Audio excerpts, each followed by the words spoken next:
Well, apparently it's one of the better flying airplanes. Milton Torres is not the kind of guy to tell a tall tale. 20 years in the Air Force, an engineer with a PhD, a professor. He's all about brass tacks and left brain thinking.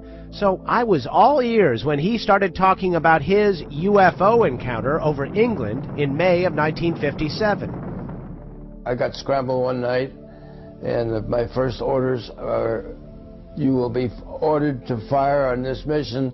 In just a few minutes, he was over the North Sea in a fighter like this at 31,000 feet, traveling nearly the speed of sound. In the dark and in the clouds, Milton saw the strongest signal he had ever seen on his radar screen. Bigger than the target was there, and the target looked like an aircraft carrier. It was that big on my screen.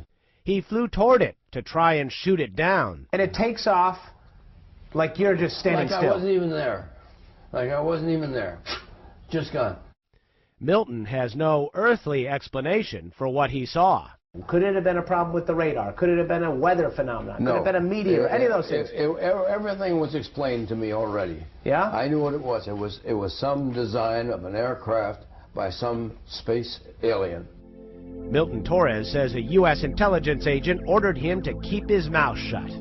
The odd encounter is one of hundreds of once classified UFO sightings released last month by the British government.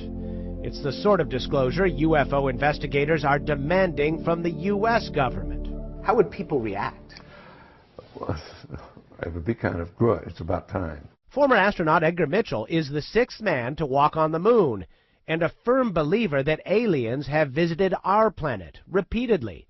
So I had to ask, why are they coming in these little glancing visits and we haven't had a more meaningful dialogue or contact or attempt to communicate with these Well, people? I think we have.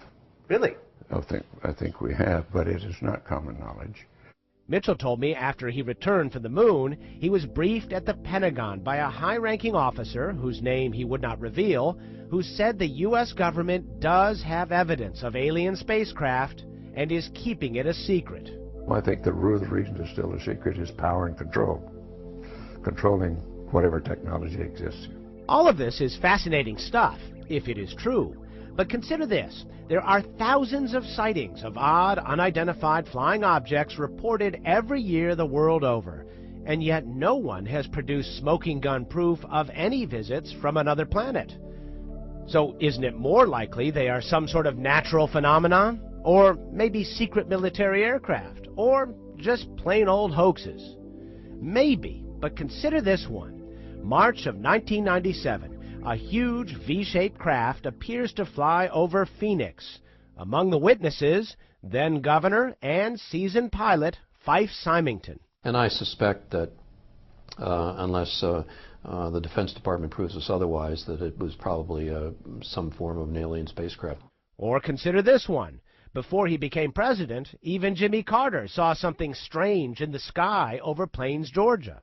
I and about 25 others saw something in the air that changed colors and was round and came and left. Carter doubts what he saw was an alien craft, but most Americans need no convincing.